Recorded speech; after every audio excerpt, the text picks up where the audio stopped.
do go defense in the first round because defense is the immediate thing I have to have. I would like to have an offensive tackle. I can skate by one more year without drafting an offensive tackle. I wouldn't recommend it, but like I can do it. You can't do that in defense. So like to me, what you're saying just makes sense. Like what happens at 10 determines how aggressive I'm going to get with those picks. But to me, I was thinking about this real hard. I was like, would you rather have 3 top 60 picks or 4 top 100 picks? Because that's what you have. If you trade 99 and 75, if you bump those up, that goes inside the top 60. So 3 top 60 picks or 4 top 100 picks.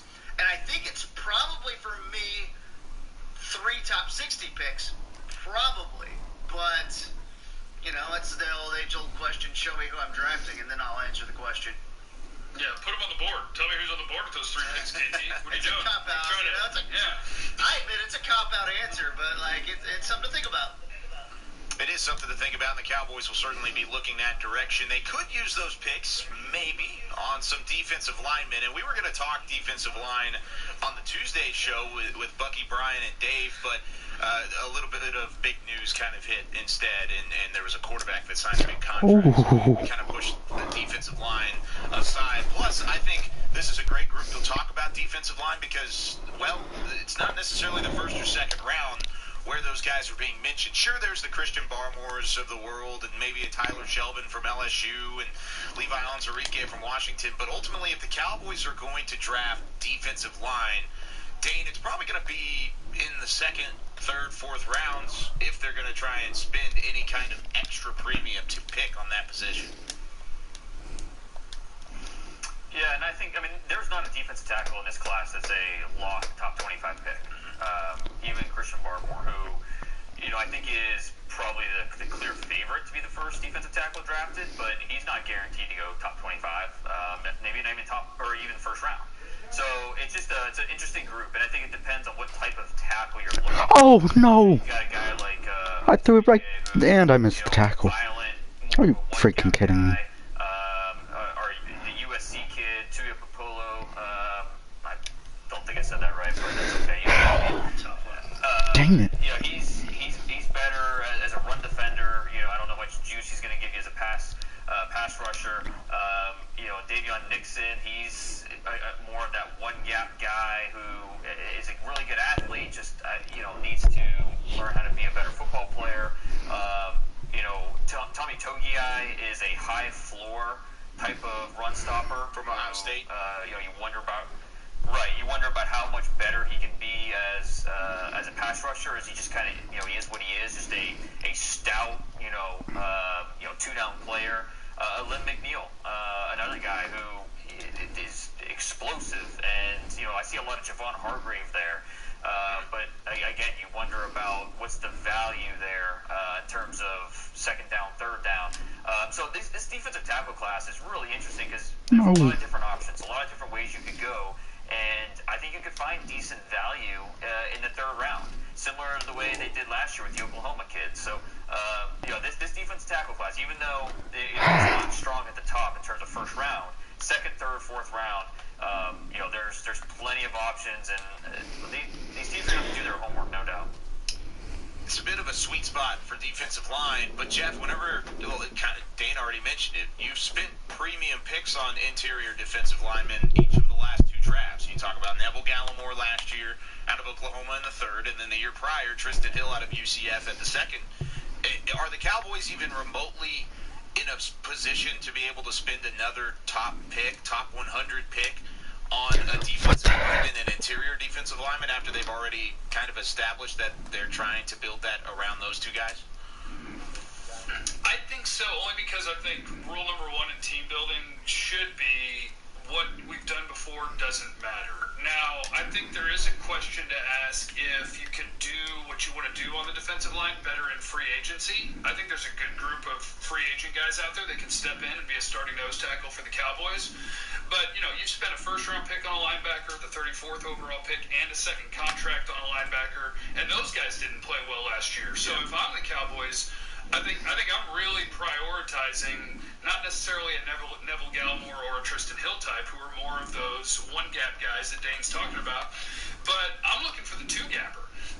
And I don't know, Dane named a guy I like, the USC guy, and there's a T in there somewhere that I think you missed, but I'm not going to get it right either. But Tuipulotu, give or take.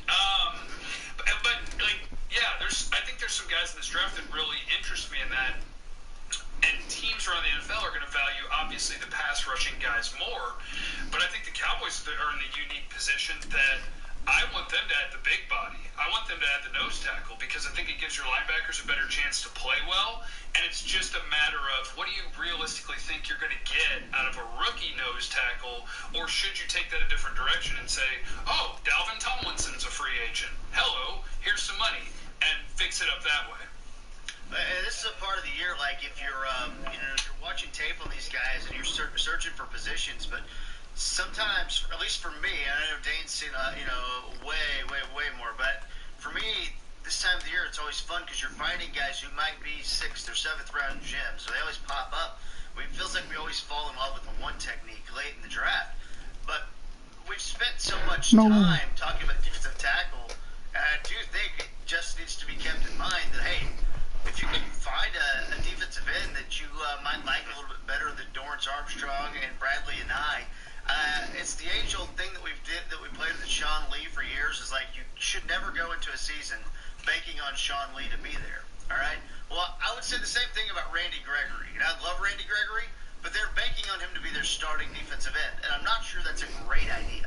I want him there. I believe in him. I think. I hope he's the guy, but I think we all know it would be a little bit foolish to just assume that Randy's going to be there. So, like, that's sort of... Gregory unavailable will no longer make him unavailable in today's NFL? I hope so, but the NFL's weird, and I don't trust the policies. Like I'm the guy who doesn't think Randy should have ever missed time. So it's always a strange thing for me. Like on that conversation, and I know it's always makes me sick when people are like, oh yeah, he's a butthead. So I know that's ridiculous. Like you don't even know the situation. But like again, banking on him to be there because of the league, because of everything involved, a bad decision. So I'm looking at defensive end too. So I know Dane on The Athletic put out two articles, his top 12 defensive tackles and defensive ends. There's also some guys, who play defensive, and sometimes they were in a 3-4, they play defensive end, but maybe their best role is bumping inside on pass rushing downs and playing inside. I kind of like Odighizuwa, the UCLA guy, Osa Odighizuwa, and you remember his brother from a few years ago. So like, there's guys like that that can be found on day 3, but maybe it's early day 3. And oh yeah, we got an extra 4th, 5th, and 6th round pick yesterday. Dang. The guy that stands out to me, a defensive tackle. Hi, Cersei. Just so intriguing is Tyler Shelvin at LSU. This guy, I had one scout tell me that he could be Vince Wilfork if he wanted to be. Wow. And so that's just what it comes down to is just understanding where he is mentally. Does he have the motivation to do that? Is it something that you can coach into the guy? If not, then it's a non-starter, and you move on. If you just decide that he's lazy, weight is going to be an issue with him, and you just move on. But if you think that there's something there in terms of a spark that you can light, he's really, really intriguing. I think because of his issues, he's probably going to be there on day 3, and that might be a good value pick if you believe there's a chance he could pan out. KT mentioned this a little bit ago, but I like the point he brought up about edge rusher, because edge rusher's kind of, with all of the needs, Jeff said it earlier when we were talking about comp picks, you could go anywhere from the Cowboys defense and find a hole to fill. It could be linebacker, it could be corner, it could be safety, but edge rusher's kind of one of those that you have kind of written off and put on the back burner at the moment, but should we really be doing that if you're looking at this Cowboys roster? Because Randy Gregory, like you said, and I'm not even really worried about the off the field affecting his on the field stuff. It's more of the fact that he missed so much time. Is he going to be consistent enough to be a good starting edge rusher in the NFL? I think he can be. However, it's not a certain, and it never is a certain in this league. So Where's the sweet spot for edge rusher, Dane? Because once again, it's not going to be a first or second round pick, most likely. It depends on how the board draws and, of course, the way that the Cowboys want to shift around if they wanted to shift picks and whatnot. But where is that sweet spot for edge rusher if the Cowboys wanted to look that direction, much like how they might if it's interior defensive lineman? Well, it's probably that second-round pick because there's a good chance we don't have any defensive tackle or defensive ends go in, say, the first 15 picks. Okay, so let's look at the top 8 or 9 pass rushers in this group. You've got Ojulari and Kwity Paye and Jalen Phillips and Owe and Rousseau and Basham and Tryon, Osai. One of these guys is going to fall to 44. Probably more than one. So I think that there could be value there with whichever one of those guys falls. And then even in the third round with a guy like Rashad Weaver from Pitt or Patrick Jones, his teammate at Pitt. And in the fourth round... Are you freaking kidding me? Second, third, fourth round, there's going to be some Oh my gosh. It might be where there's a player at safety corner that they have rated higher that might be available. But I think second, third, fourth round is going to be a pass rusher available at that point that's going to at least make them stop and think and consider him at that point. Jeff? And it is, so to Dane's point, like when you asked like what round is the sweet spot, my mind immediately went to the exact same pick because I don't think you're going to pick one at 10 because I don't think there's one that's deserving of the 10th overall pick. And will there be somebody in this class that will look back and be like, oh, he should have been picked in the top 10? Sure, maybe. It's just a matter of figuring out which one. Basham is a name that is really intriguing to me. Jalen Phillips is a name that's really intriguing to me. That's Wake Forest and that's Miami. And it's just a matter of, how does this board fall? And it makes me think, because I've seen the Cowboys do this before, that I can almost draw this map of how this draft goes. That if there's not a lot of moving around, that get ready for Patrick Surtain or Caleb Farley at 10. And at 44, if the right safety's there, maybe they do. Like, maybe you go a different position. But I really feel like it lines up that if you want an edge guy, 44 is the spot. And everybody may have different favorites for that. And Dan Quinn may have different favorites for that. But the two names for me, which are my edges 3 and 4, is Jalen Phillips and Carlos Basham. Which one? If one of you gets there, absolutely worth the pick. The position's so important. That's the thing, is even if you feel like I'm rock solid with Tank, and I like and believe in Gregory, I want 4 good edges, if I can find them, and most teams don't have it, but just, between your depth chart and just the positional value, how important it is, I think it lines up pretty well at 44. That's where what they do at 10 really does change the way you think about the draft, because what if it is, let's say it's Slater, the tackle from Northwestern at 10, and you're there, well, that's what you're thinking, but then they're like, oh man, we didn't think, Basham or Ronnie Perkins would be there, or, or something like that, and let's say they like the guy, and they go defensive end at 44. It feels like if that happens, then they might get aggressive and pair 75 and 99 to get up to 58 and get a corner. Because I know there would be a lot of Cowboys fans freaking out if you had gotten through 2 rounds of this draft and they still hadn't drafted someone. I know I would be freaking out. I feel like that would cause a little bit of chaos around here. I think I can... The other pass rusher I want to throw out there, Ronnie Perkins from Oklahoma. I think that, they went defensive line from Oklahoma last year. They could do it again on day 2 this year. I think he has a lot of things that say Cowboys, including a 6-game suspension for testing positive last year. But, he's I believe it was just a failed drug test, so... It's just a little THC in there, I believe, right? Oh, right. Yeah, couldn't care less. So, he's got length, he's got power, he's balanced, he can free himself from blocks. He was really productive for OU. So I think he could be a name that's on the radar there at 44. Well, then I'm going to throw in a name because I like Peyton Turner at Houston. Just super long, versatile, little bit of tackle, little bit of end, knows how to use that length.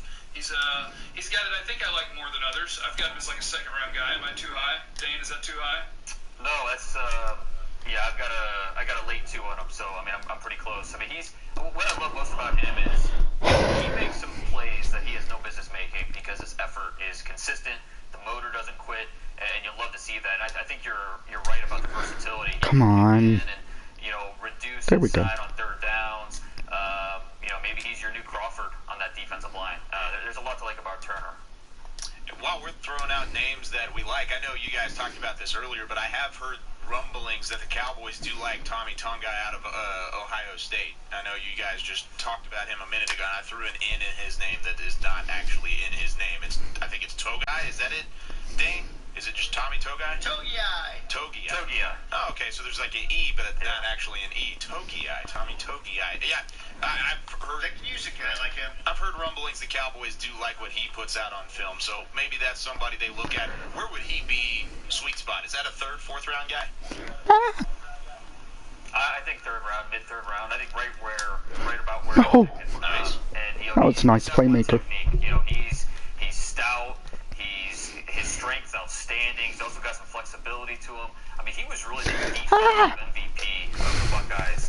That late run they made this year, the Big Ten championship game against Clemson, he was outstanding. And then he didn't play the national title game because of COVID.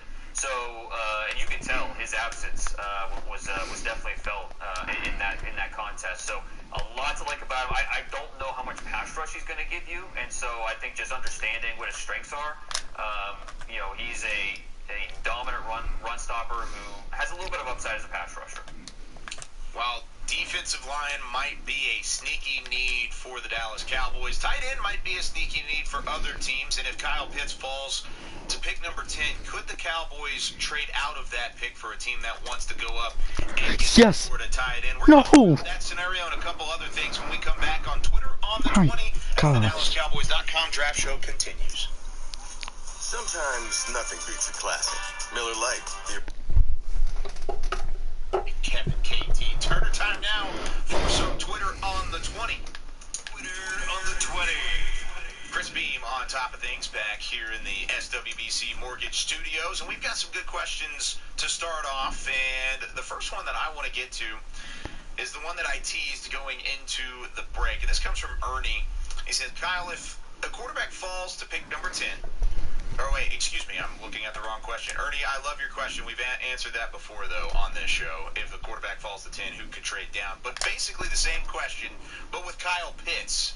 We've talked about some of the teams that need quarterbacks. We've talked about some of those trade-down options potentially for the Cowboys, like the Colts or the Bears and things of the sort along the way that could be trying to come up and get a quarterback. Are there any teams, Jeff, that you see a little bit further down the list that would be really interested in coming up and getting Kyle Pitts if he should fall to pick number 10?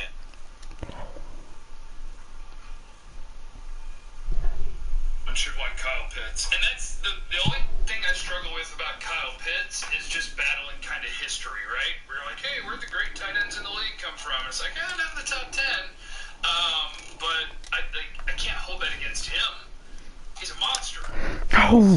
I would just pick him. Just pick him. Correct answer. Yeah, I've accidentally fallen in love with Kyle Pitts and Jalen Waddle, which that's what I do, right? I want to pick wide not hard, receivers everywhere.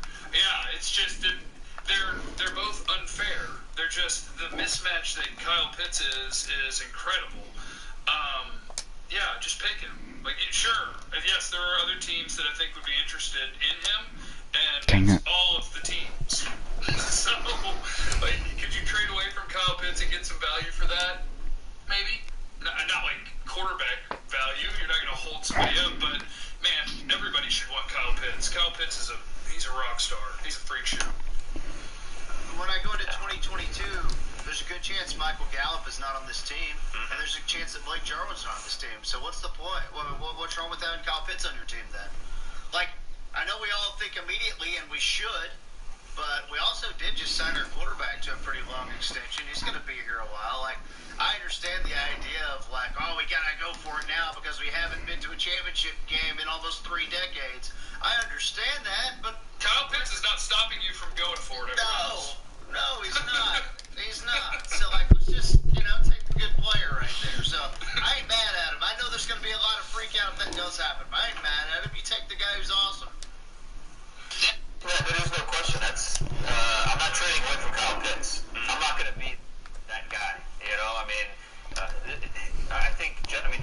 point is, it's factual. We don't see a lot of tight ends drafted top 10 pan out the way that the you would expect. But we've never seen a guy like Kyle Pitts. And that's not hyperbole. We don't see guys like Kyle Pitts very often. His athleticism, his ball skills, it's rare, and he's getting better and better. Dang it. In high school, he was not like a pass catcher. He was a quarterback and defensive end. He wanted to be a tight end. He had to actually transfer schools to a place where they let him play tight end. He was playing quarterback and he wanted to play tight end? He wanted to be Jared Cook. He wanted to be Eric Ebron, yeah. What the hell? And, well, I mean, he's a smart guy. He knows where his strengths are. And so, but the high school that he transferred to, they were so he was blocking more than he was catching the football. And then, didn't do much as a freshman at Florida. Last year as a sophomore, he had like 6 drops.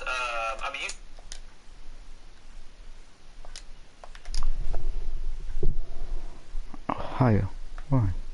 Why am I getting a call from Ohio?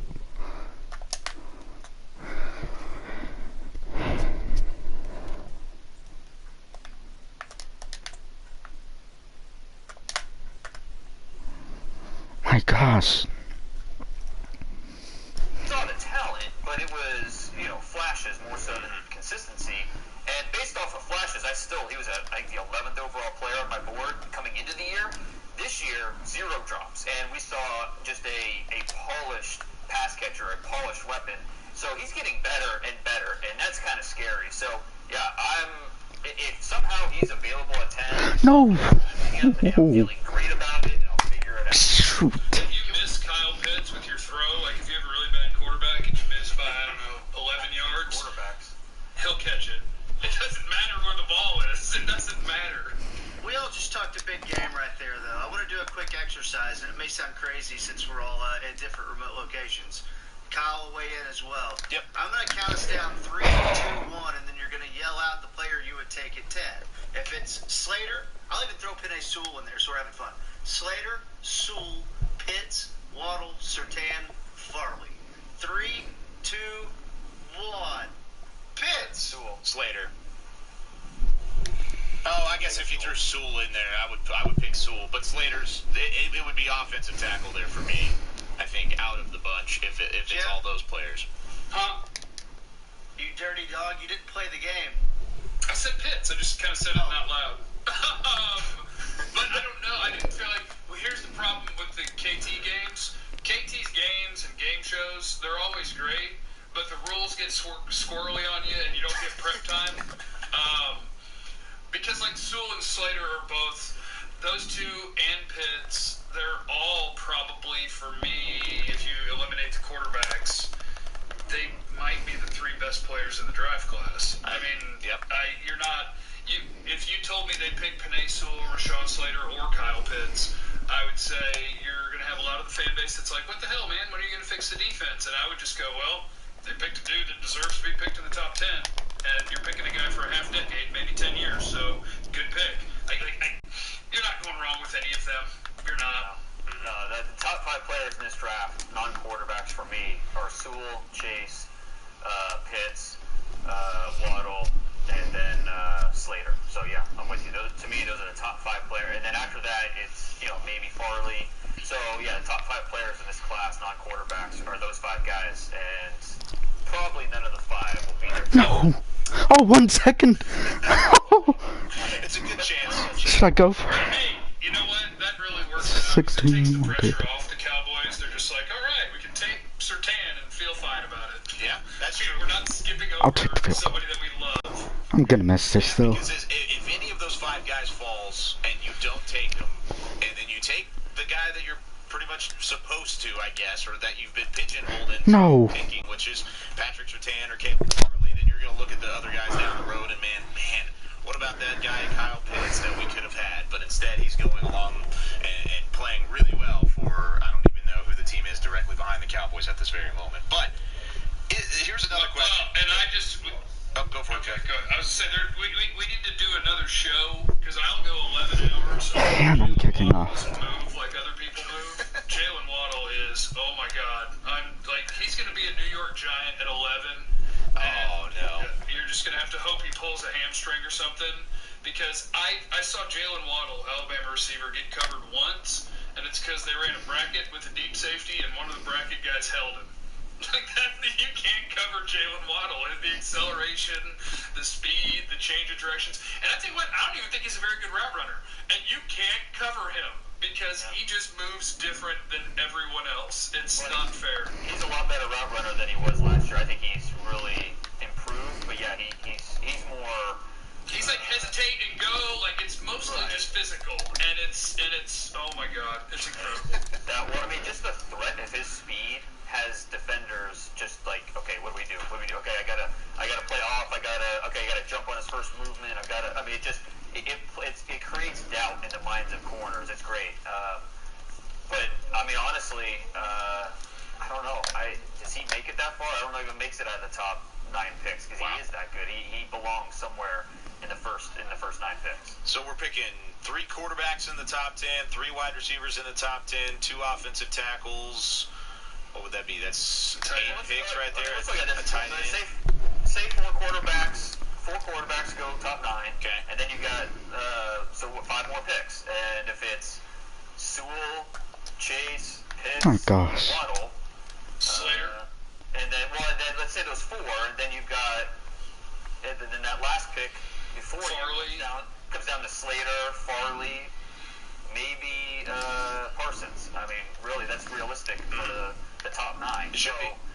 You're looking at Surtain, Slater, Farley. I mean, we've been kind of talking about those 3 all along, but And Parsons, if the Cowboys will do it, I would throw Parsons in. Which, honest, I mean, I know you guys aren't as excited about him, but as long as I'm comfortable with the character, Parsons. Oh, the talent's yeah. No, I don't know enough about the character to. We hear things secondhand, and so we don't know 100%. But if I'm a team and I'm comfortable with the character, he's a top 10 talent, easy for me. Let me ask you this: if the pick is Surtain, are you excited about that? No, but I'm comfortable. I think that's the perfect way to say it. Like, because I'm not going to be sitting there like high-fiving people like we did last year with CeeDee Lamb. I'm not going to be toasting beers and throwing a celebration and running to the star and back. I'm going to be saying, okay, that's a good pick. I mean, that's a pick that we made. And now let's move on and let's try and fix this defense a little more. That's a pick That's one we made. I feel fine about let's say don't go back to like the realistic options, just because I don't think the Cowboys would do the whole Pitts thing, but they might. But like the realistic options of offensive tackle or quarterback, like I listened to the draft show on Tuesday. It was a good fight that Bucky and Brian and Dave were having about, well, what would you rather have, that second-round group of cornerbacks or that second-round group of offensive tackles? And I think I would rather be in the mix with that second-round group of cornerbacks. Agreed. So, I mean, if Surtain's the pick, I feel fine about the flexibility that it gives me for the rest of the draft, but I think I would be more excited about maybe Rashawn Slater and kind of trying to revitalize that offensive line and then getting what I can do in the second round. But then again, I'm more excited about drafting Kyle Pitts just because he's potential to be the best player in the draft. So, Farley or Slater? You have to pick one of those 2 players at 10. Who do you take? Slater. I'm on Buckner. Because I haven't graded higher, but like it's close. Slater. Yeah, I mean, I think Slater. So for me personally, I think Farley is tantalizing talent, but I actually think Farley's a risky pick. And I think in the top 10, if I picked Rashawn Slater, you'll have some people who are questioning, like, not the prototypical build, but I would just be like, guys, I picked a stud left tackle for the next 12 years. And I think the way people talk about Penei Sewell, they should be saying Penei Sewell and Rashawn Slater. I think that's how good I think he is. Wow. That's high praise because Penei Sewell, and we've talked about this previously, and I know, Dane, one of the first shows that we did, you said Penei Sewell's the best non-quarterback in this draft. Is he still that guy for you, just really quickly? Yeah, for a 20-year-old, what he's doing out there is just silly. But I really do like Slater as well. I mean, he's a bona fide top 10 pick in this draft. And Oh no, that was okay. If that's a pick at 10, I'd be is so much fun being able to make these conversations and not have to throw quarterback potentially in the mix or put it in the back of our mind. I love this. We mentioned the... But you got to think about Trey Lance now. That sort of athleticism. He's got the big arm. He could beat Dak's understudy for 3 or 4 years, and then you can cut him. That's not what I was expecting you to do. That was funny. So, KT, specifically, you were talking about that second-round group of corners. I want to... Aaron Porter it's asked just a question, stupid. and we'll take a break after we talk about this. But Elijah Molden out of Washington... Threw a pass I shouldn't have because I felt like I needed a deep score. Safety, because I know the Cowboys have looked at him as a safety in this draft, just from conversations. But is there a chance that he sticks at slot corner because of how talented he is there? I don't see why you would want to move him from the thing that he's awesome at. So, that's where I'm at on Elijah Molden. He's from Washington, for those that don't know, 5'10", about 190. But, I mean, look, he's on the field all the time for me. And I'm not moving him away, from slot corner if I don't have to. Now, the thing is, to me, late in the year, they started tinkering with the idea of, and I know we have a new coaching staff on defense, but they started tinkering with the idea of putting Jordan Lewis at safety. And I'm like, why didn't you guys start working on that years ago when Jordan Lewis couldn't get on the field? So, but the idea that they're looking at guys to potentially play safety is encouraging because, again, as we know, this regime has not taken safety terribly seriously over the years. But I think if you're drafting Elijah Molden, you're taking him because he is the best slot cornerback in this draft. End of discussion. That's what he is, and I don't have any reason to really move him because that's a very valuable position. He could be the best slot corner unless you just want to move our Darius Washington there. But Molden. I think he could play safety, and the reason I think that is what jumps out to me about Elijah Molden is just that he appears to be incredibly football smart. The positions that he puts himself in, a lot of the zone stuff that they do, he's going to follow the quarterback's eyes. He's going to have a really good idea what's happening. He's going to go get his hands on the football. So I can understand it if you want to, but I'm also with KT. The spot where he lined up, he played it really, really well. But I do love the way he plays when they're running their zone where he's just kind of drifting out to where he knows the ball's going to end up, and it does. He's a beast. Yeah, Molden's awesome. I mean, Are you...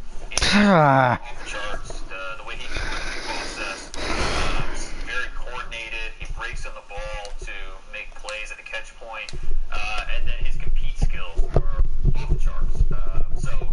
Do you wish he were bigger, longer, maybe had a little bit more twitch to him? Yeah, you wish he had that, but he's got some Buda Baker to him, to make a Washington connection. Wow. And Buda Baker's one of the highest paid safeties in the league, so there's a lot to like about Molden. He's a top 50 player in this draft, and so he should be in the conversation at 44. I like it. Flexibility, options, never a bad thing, I don't think, whenever it comes to players like him. And whenever the talent is there, and then he could also play a couple different spots, maybe fit in where you need him, and then, hey, we'll figure it out from there. So I like that idea overall. When we come back, let's do some Tell Me Mores. A couple Twitter on the 20 questions kind of lingering over. Guys just wanting to know more about certain prospects. We're going to rapid fire some prospects when we come back and conclude some things here on the DallasCowboys.com Draft Show. Sometimes nothing.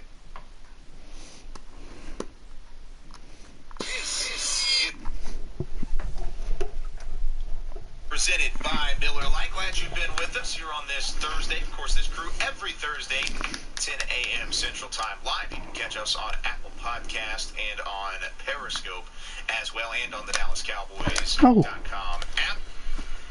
Got some questions kind of raining in terms of Tell Me Mores in this draft class, and our friend Dustin gave us a whole list of guys, and I think this is a good thing to kind of exercise from here and again, because we do mention a lot of names on this show, but it's nice to get deeper into some of these guys. So we're going to start off with a couple of his potential names. Jamar Johnson, free safety out of Indiana. Dane, what can you tell me about what Johnson brings to the table? Because, like we said, safety could be a very, very intriguing need for the Cowboys now that these comp picks are here. Yeah, I like Johnson in the third, fourth round range. He's only a one-year starter, but he was really productive this past year. Had 4 interceptions. Did a nice job finding those passing lanes. I do question about his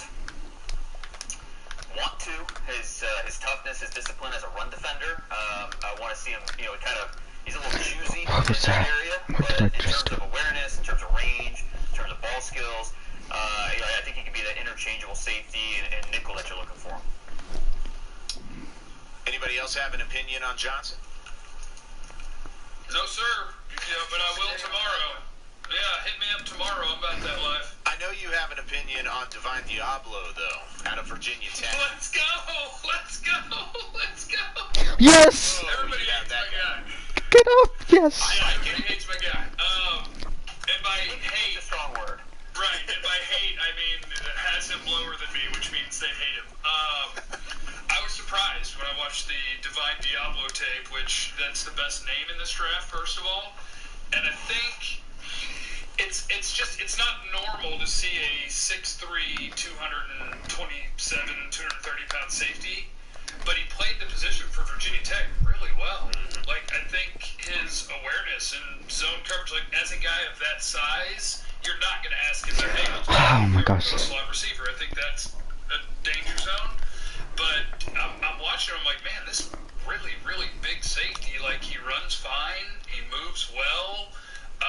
He's tracking running backs in the run game. He can move. He can tackle. He made a really nice that one out. where Trevor Lawrence never even saw him coming as a backside safety. One time I get a pick, I'm not gonna do anything with it. I like Divine Diablo. Like, I would be okay. I think what's going to happen is a lot of teams are going to be like, where's he playing? Like, is he going to be a linebacker? Is he going to be a box safety? He's not a free safety. So I really like him, but I also acknowledge what exactly are you doing with him? You're either doing box safety or you're going to say, all right, I'm turning this guy into a linebacker. But he's one of my favorite guys I've watched, and I've got him as like if you're letting me make picks, I would pick him somewhere between the mid and second round, and there in the third round. I like him. Yeah, he's a gamer. I guess where I'm at on him is kind of that same discussion is if I don't immediately know what I'm going to do with the guy, No! how high can Why? And That was a touchdown if you slow down. friendly vote. I'll just let someone else have him, and we'll go to war with him every once in a while. I've got him in my 4th round mix, though. Like, I've got him in that mix of guys who I like. I know he'll definitely help me on special teams. I'm probably proving him to be a strong safety, but maybe he is a linebacker. I mean, it's not uncommon to see linebackers 225 pounds. I do think he's a pretty reliable tackler. My issues, I know he had 4 interceptions. Let's go. So the tape that I saw, Come on. wasn't asked to play in space much. And I know he had some snaps of free safety, but he didn't see him play in space enough. And to see him run and things like that, it just wasn't encouraging for me. So, again, I don't hate the guy at all, but he is a day 3 guy for me. But, 4th round, you need a safety, maybe a guy that can play linebacker, maybe you've got a plan for it. Nothing wrong with pulling the trigger on that guy. Dang it. Spy Splitter. You can say goodbye, Musty Sweat. Goodbye, more sweat. And goodbye, Parents' Basement.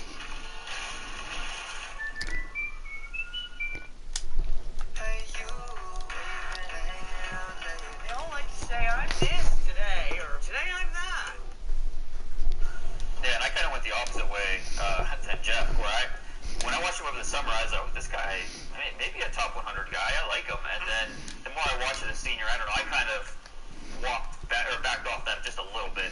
I still like him, as a 4th, 5th round guy, somewhere in those mid rounds.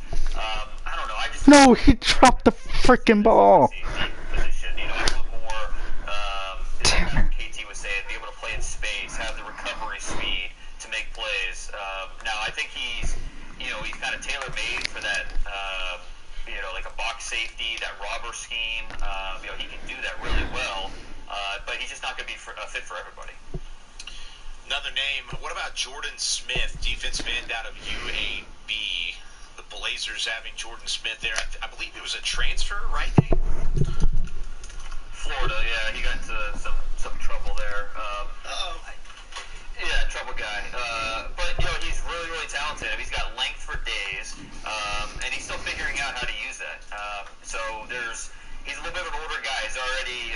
turn 23 in April, and he's still a little bit of a developmental guy. And so, where do you play him? He played in a 3-4 at UAB. Is he going to be a hand on the ground running for you? Can he play off the ball? Is he a sub-package guy? I don't know. I think he's really, really toolsy. I know that. Length, athleticism, he's just scratching the surface of what he can be. But he still needs a lot of work, I think, trouble guy. Having Jordan Smith there, I believe it was a transfer, right, Dane? Florida, yeah, he got some trouble there. Trouble guy. But he's really, really talented. He's got length for days, and he's still figuring out how to use that. He's a little bit of an older guy. He's going to turn 23 in April, and he's still a little bit of a developmental guy. And so, where do you play? Yes, let's go. 3-4 at UAB. Is he going to be a hand on the ground rusher for you? Can he play off the ball? Is he a sub-package guy? I don't know. I think he's really, really toolsy. I know that. Length, athleticism, he's just scratching the surface of what he can be. But he still needs a lot of work, where am I going to be able to draft him? I don't know that I would draft him in the first 2 rounds, but after that, I think you'd consider it. Anybody else know I anything? think Dane probably had a great scouting report, and I can't wait to watch. So what I'm going to do is, other than my guys, I'm just typing down names so that I can watch it. It's going to be amazing. This is good. I like this. This is a good exercise. Can I throw out a name too? I mean, kind of the toolsy, pass rusher type of guy. Where are you on Hamilka Rashed Jr. from Oregon State? Yeah, he had such a ridiculous 2019 season. I think he led the nation in tackles for loss, more than Chase Young. But he's another tweener, he looks like he's probably a 3-4 only guy. He's a little tight-hipped, he's a little stiff. He's more of that face-up pass rusher. But he's assignment sound. He plays physical to point of attack. I like his attitude. I just think he's a sub-package 3-4 outside backer. A guy that's gonna you want on your depth chart, but I don't know that you necessarily want him as a starter or kind of key piece to your defense. So quality depth guy somewhere probably in those mid rounds. It's pretty wild. 14 sacks in 2019, and then obviously 2020 was shortened, but 0 sacks in 2020 after a 14 sack season.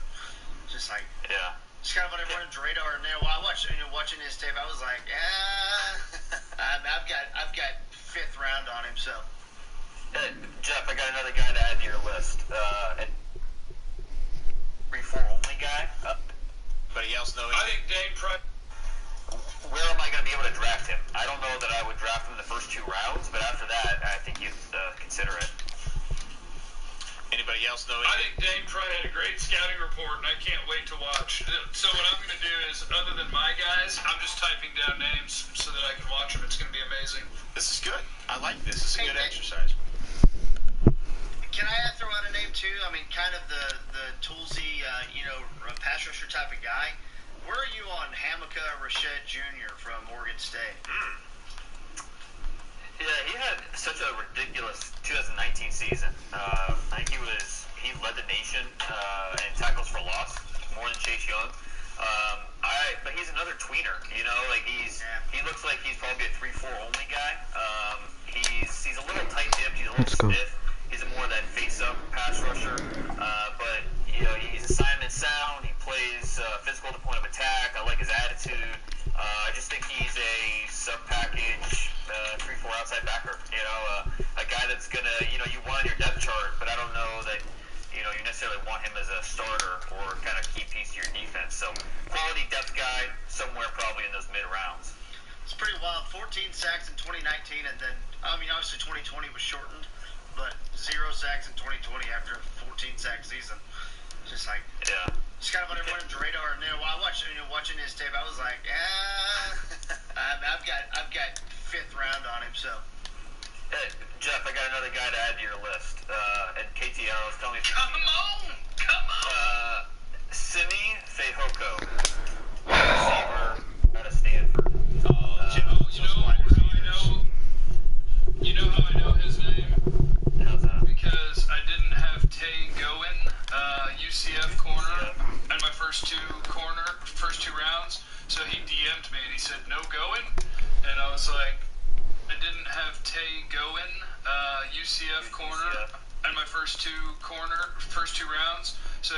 DM'd me and he said, no going? And I was like, hey, I hadn't watched 2019 UCF yet. Hold on. And he was like, watch the Stanford game. There you go. So Tate Owen wants me to watch this guy. Yeah. Wow. Hoko's interesting. He's long. He's rangy.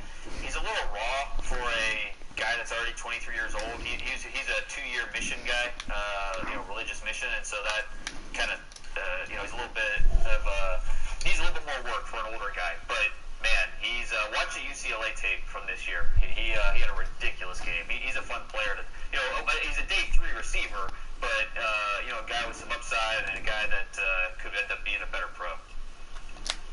Couple other names. What was that, KT? Oh, nothing. I just said I like this. I We're do talking too. about some guys that we haven't talked about. I much. agree. Troy asked, what about Milton Williams, defensive lineman from Louisiana Tech? We do love our La Tech Bulldogs here in Dallas. Of course, Xavier Woods